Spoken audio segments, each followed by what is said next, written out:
Break के बाद एक बार फिर से आप सभी का स्वागत है। बात हो रही थी अन्ना के अनशन की और आपको बता दें कि इसी बीच हमारे साथ हमारे मैनेजिंग एडिटर उदय सिन्हा जी भी स्टूडियो में मौजूद हैं और इसी खबर पर आज हम चर्चा करने वाले हैं कि अन्ना के अनशन में अरविंद केजरीवाल की तबियत लगातार बिगड़ती जा रही है। अब तबियत इतनी खराब हो चुकी है कि वो ठीक से बैठ भी नहीं पा रहे हैं। जी धन्यवाद अनुराधा। और इस बीच हमारे साथ कांग्रेस के महासचिव श्री दिग्विजय सिंह जी जुड़ गए हैं। दिग्विजय सिंह से हम बात करते हैं कि अन्ना हजारे के आंदोलन की दशा और दिशा क्या है अभी, और अरविंद केजरीवाल जो धमकी दे रहे हैं सरकार को कि यहां से उठाने की कोशिश न की जाए, उस पर दिग्विजय सिंह जी क्या कहते हैं। दिग्विजय सिंह जी क्या कहेंगे आप? अरविंद केजरीवाल कह रहे हैं उन्हें जबरदस्ती उठाने की कोशिश न की जाए, 7वां या 8वां दिन है और धीरे धीरे उनकी तबीयत बिगड़ती जाएगी। ऐसे में सरकार की जिम्मेदारी क्या है और गृह मंत्रालय की क्या जिम्मेदारी है, स्वास्थ्य मंत्रालय की क्या जिम्मेदारी है, क्या उन्हें उठाया जाना चाहिए?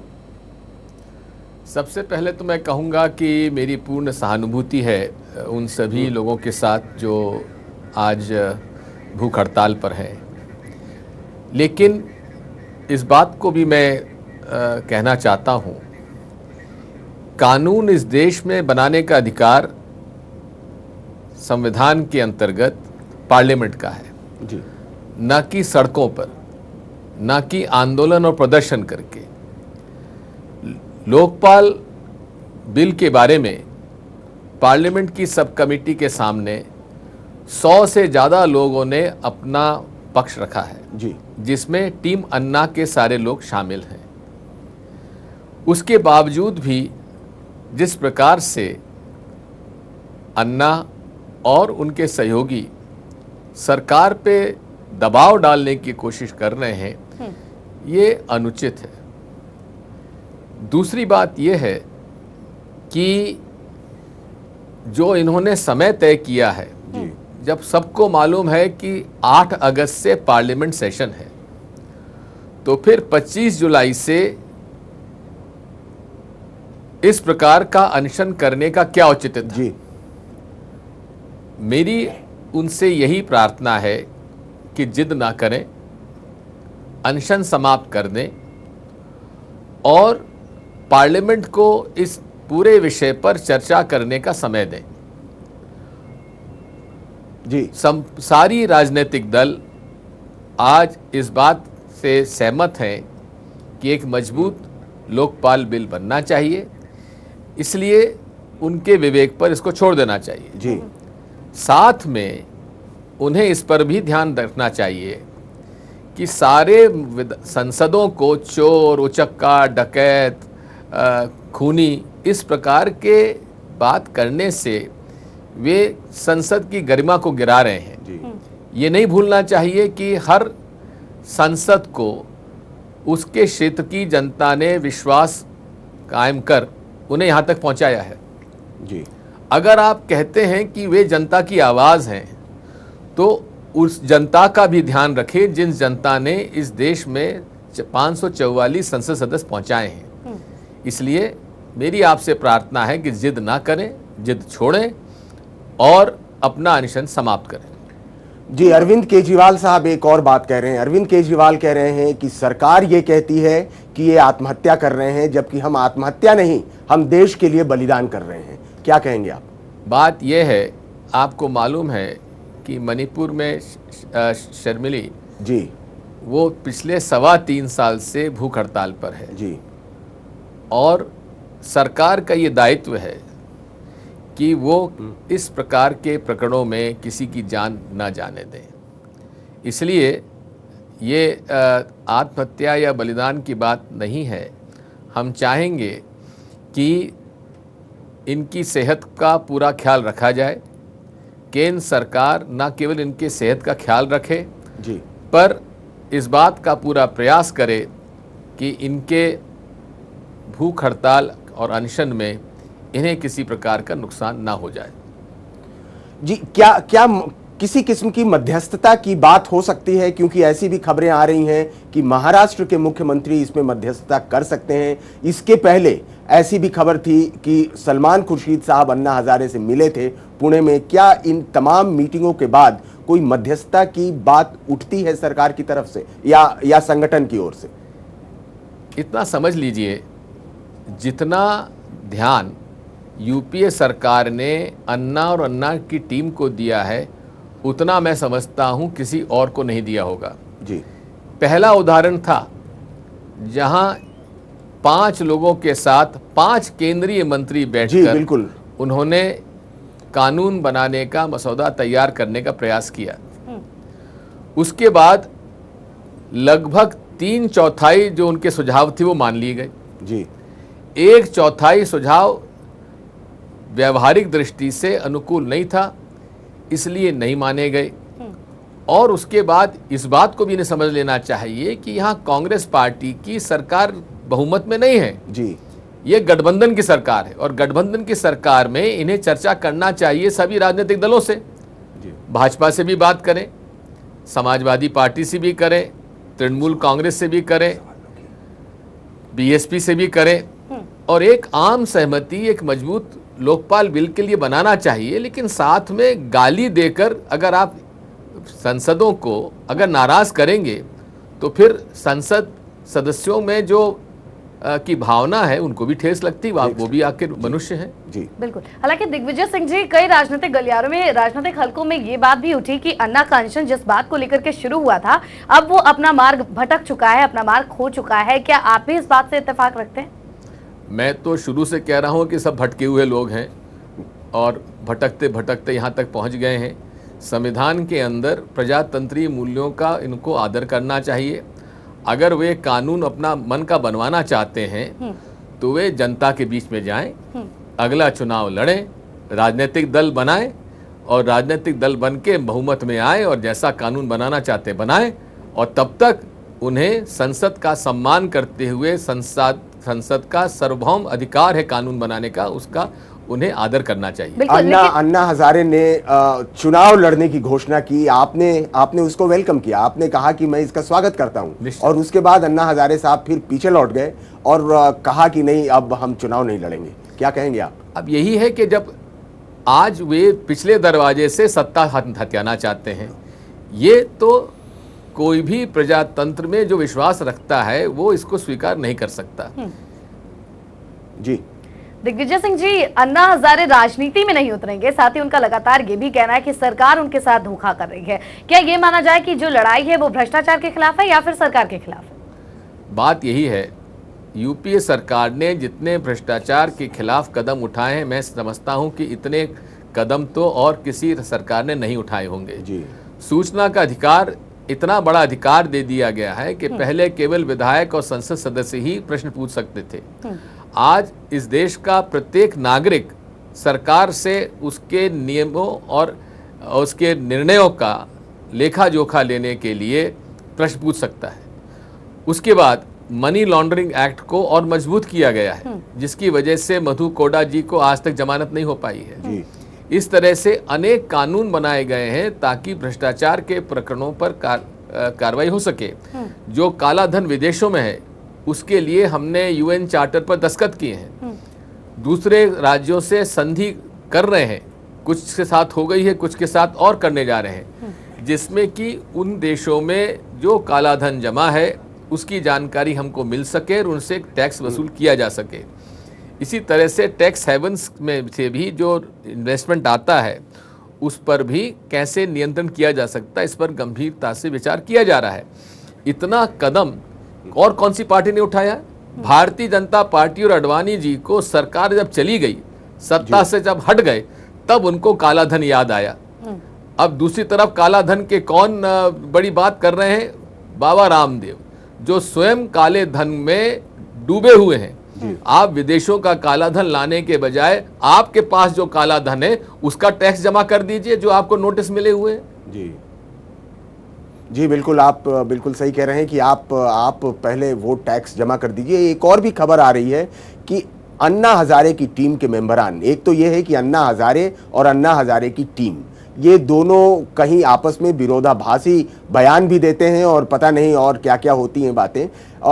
वहीं पर प्रशांत भूषण ने एक बात कही कि जो चैनल हैं, विभिन्न चैनल हैं और चैनलों के जो मालिक हैं वो हमारे खिलाफ खबर चला रहे हैं, जबकि चैनल किसी के खिलाफ या किसी के पक्ष में खबरें नहीं चला रहा है। वो अन्ना हजारे के आंदोलन की भी बात कर रहा है और आपसे भी बात कर रहा है कि उससे इस आंदोलन पर क्या है। क्या कहेंगे आप टेलीविजन चैनल पर प्रशांत भूषण के आक्रमण को? शांति भूषण ने कहा था और वो शांति भूषण का बयान मीडिया के घोर विरोध में था, लेकिन ये भूल जाते हैं कि टीम अन्ना का आंदोलन अगर किसी ने स्थापित किया तो मीडिया ने स्थापित किया। आज जब वहाँ भीड़ नहीं जुट पा रही है तो मीडिया कहाँ से भीड़ लाके जुटा दे?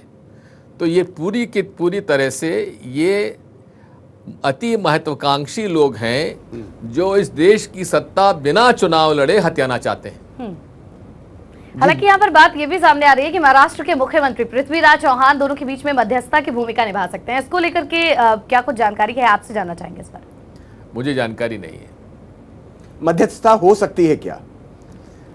कोई एक बीच का रास्ता? डेमोक्रेसी में, प्रजातंत्र में चर्चा से ही हल निकाले जाते हैं, लेकिन चर्चा बंदूक की नोक पर नहीं होती जी। चर्चा अगर करनी है तो वे अपना अनशन समाप्त करें। अनशन समाप्त करने पर कोई रास्ता निकल सकता है। एक और बहुत महत्वपूर्ण सवाल है जो कई दिनों से हम लोग इस पे चर्चा भी कर रहे हैं। सिविल सोसाइटी का मतलब क्या सिर्फ 5 लोग होते हैं? सिविल सोसाइटी का मतलब क्या आप और हम नहीं होते हैं? सिविल सोसाइटी का मतलब क्या देश के इंजीनियर नहीं होते हैं, देश के वकील नहीं होते हैं? सिविल सोसाइटी का मतलब अगर 5 लोग होते हैं तो क्या आप मानते हैं कि यह आंदोलन 5 लोगों द्वारा बनाए गए पिंजड़े में कैद चिड़िया है? पहली बात तो यह है कि 120 करोड़ की जनता में लगभग 60 करोड़ मतदाता हैं जी। 60 करोड़ में से लगभग 70% लोग वोट डालने जाते हैं, यानी कि 42 से 45 करोड़ जनता के मत का आप सम्मान नहीं कर रहे हैं जी। और आप सिविल सोसाइटी कहती है हम 120 करोड़ जनता को रिप्रेजेंट करते हैं। अगर जंतर मंतर पे 2000-5000 आदमी इकट्ठे हो गए तो क्या 42 करोड़ जनता ने जिस संसद में लोगों को भेजा है उसका आप सम्मान क्यों नहीं कर रहे हैं? बात साफ है, अगर वो सिविल है तो क्या हम अनसिविल हैं जी? क्या हम लोग क्या कोई समाज के अंग नहीं है जी? यही क्या बात है। क्या इस देश का डॉक्टर, इंजीनियर, समाज सेवी, पत्रकार, उद्योगपति, शिक्षक ये क्या लोग अनसिविल हैं? ये केवल सेल्फ अपॉइंटेड गार्जियंस जो हैं ये खुद अपने गिरेबान में झांक कर देखें कि ये हैं क्या जी। शांति भूषण जी पर संपत्ति खरीदने के स्टैंप ड्यूटी चोरी का केस चला हुआ है जी। किरण बेदी जी ने कभी अपने सर्विस रूल्स का पालन नहीं किया। किरण बेदी जी जिनको कि कंसेशन मिलता था इंडियन एयरलाइंस का, उससे वो जाती थी, लेकिन जो इनवाइट करते थे उनसे पूरा पैसा लेते थे। अरविंद केजरीवाल जी ने 10 साल की सर्विस में कभी दिल्ली से बाहर पोस्टिंग नहीं की, सर्विस रूल्स का पालन नहीं किया।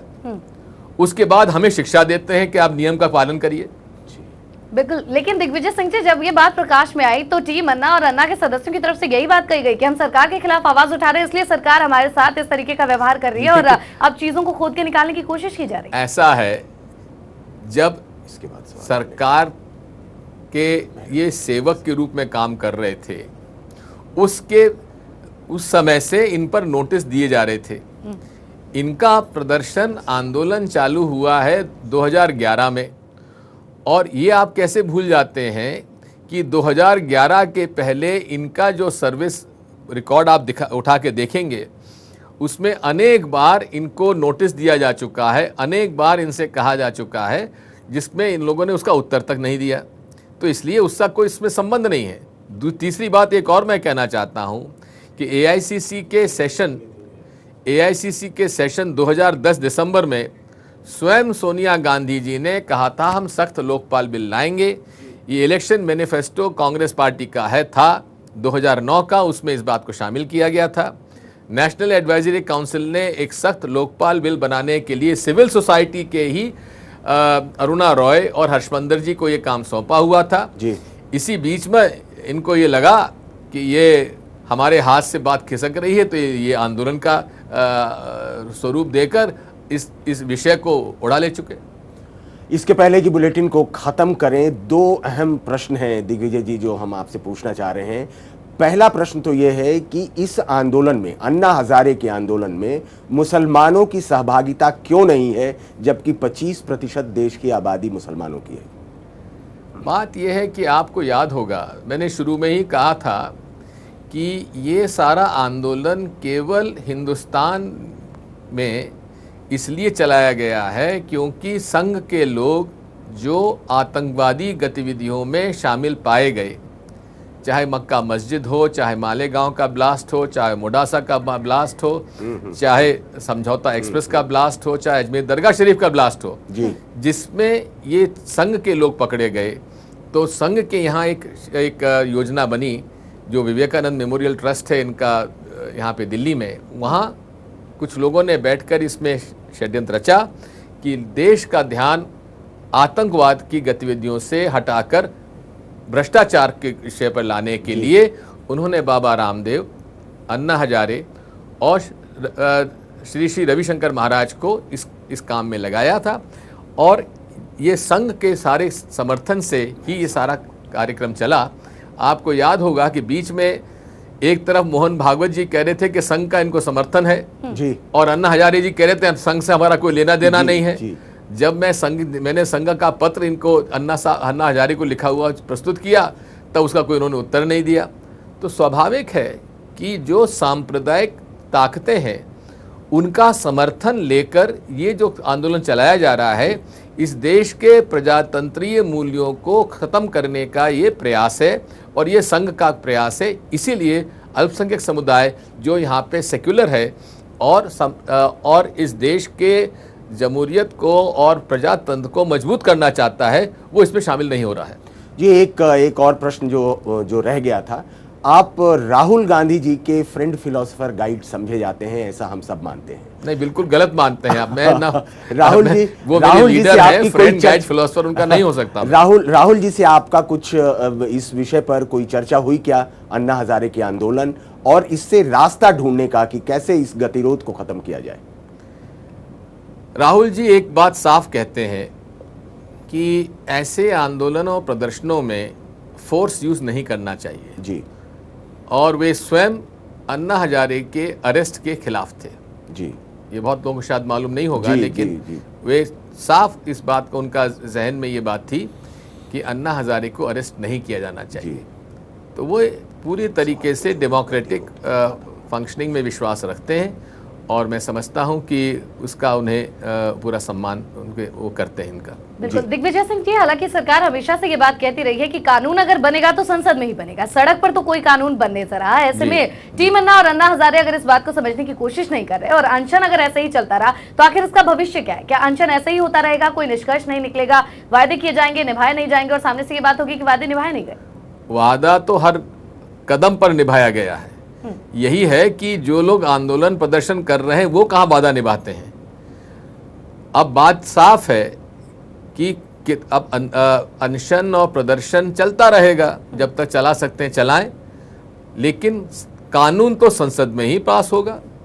कानून जंतर मंतर के मंच पर तो कानून बन नहीं सकता है, इसलिए इन्हें इसको स्वीकार करना चाहिए। हालांकि हर बार की बात कही जाती है कि अन्ना अगर अनशन करेंगे तो सरकार पर दबाव पड़ेगा, सरकार के लिए मुश्किलें खड़ी हो जाएंगी। क्या सही मायनों में ये बात सरकार पर लागू होती है? क्या आपको ऐसा लगता है कि सरकार पर वास्तव में इस चीज का दबाव पड़ने वाला है और मुश्किलों में सरकार है इस वजह से? जो सरकार दबाव में काम करना ना जाने वो सरकार नहीं चल सकती, इसलिए दबावों में काम करना उस सरकार की सक्षमता प्रमाणित करता है। जी, आप 10 साल मध्य प्रदेश की सरकार चला चुके हैं और आपसे बेहतर इस बात को कौन जानेगा, लेकिन सवाल इस बात का है कि अगर गतिरोध यूं ही कायम रहा तो इसका हश्र क्या होगा? क्या अन्ना हजारे का आंदोलन जंतर मंतर पर सिमट के रह जाएगा, या सरकार अपने सत्ता के गलियारों में बैठी रहेगी, या दोनों के बीच में कोई सामंजस्य स्थापित करने की कोशिश फिर सिविल सोसाइटी के ही लोग करेंगे? सरकार को पूरी ईमानदारी के साथ एक सक्षम सशक्त लोकपाल बिल लोकसभा और राज्यसभा में मंजूर कराने का भरपूर प्रयास करना चाहिए, तो अपने आप आंदोलन प्रदर्शन समाप्त हो जाएगा। जी, वायदा खिलाफी के आरोप भी लगातार सरकार पर लगाती रही है टीम अन्ना, और अन्ना हजारे खुद ये कहते रहे हैं कि हर बार उनके साथ धोखा किया गया है। इस पर क्या कहना चाहेंगे? बिल्कुल असत्य है। उल्टा मेरा उन पे आरोप है कि वे गुपचुप हमसे जो बात करते हैं बाहर जाकर पलट जाते हैं। आपने स्वयं बाबा रामदेव को भी देखा, क्लैरिजेस होटल में उन्होंने लिख के एक बात कही और बाहर जाकर कह दिया मेरा कोई समझौता नहीं हुआ है जी। तो ये सारी बातें जनता के बीच में अब आ चुकी हैं। अब 9 अगस्त से बाबा रामदेव की भी एक धमकी सरकार को झेलनी है और 9 अगस्त से बैठेंगे, आंदोलन करेंगे, अन्ना हजारे और रामदेव दोनों एक साथ हो जाएंगे।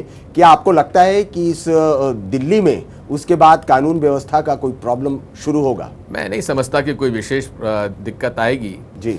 इतना जरूर है कि बाबा रामदेव कम से कम 9 अगस्त को अनशन पर बैठने के पहले जो उनके ऊपर टैक्स बकाया है उस टैक्स का पेमेंट तो कर दें, जो उनको नोटिस इन्फोर्समेंट डायरेक्टरेट का मिला हुआ उसका जवाब तो दे दें। ये तो जनता को बता दें कि बालकृष्ण को उन्होंने हिंदुस्तान का नागरिक कैसे बना दिया। ये तो बता दें कि बालकृष्ण को 3-3 फर्जी पासपोर्ट उन्होंने कैसे बनवा दिए। ये सारी बातें जनता के सामने उन्हें उजागर करना चाहिए, उसके बाद 9 अगस्त का अनशन करें। जी दिग्विजय सिंह जी, आप हमारे साथ जुड़े, आपका बहुत बहुत धन्यवाद। आप यहाँ स्टूडियो में आए और आपने अहम जानकारियां दी और इस डिस्कशन को भी आगे बढ़ाया। बहुत बहुत धन्यवाद आपका, शुक्रिया। बिल्कुल, और कुल मिलाकर अगर सोचा जाए और समझा जाए तो कहानी ये साफ होती है कि भ्रष्टाचार के खिलाफ आप आवाज जरूर उठाएं, लेकिन आवाज उठाने से पहले आप ये साबित कर दीजिए कि आप भ्रष्टाचार में कहीं लिप्त तो नहीं है। यानी कुल मिलाकर अगर बात को समझिए तो ये कि पहला पत्थर वही मारेगा जिसने कभी पाप ना किया हो। फिलहाल इस बुलेटिन में इतना ही, लेकिन कुछ और खबरों के लिए आप बने रहिए चैनल वन न्यूज के साथ।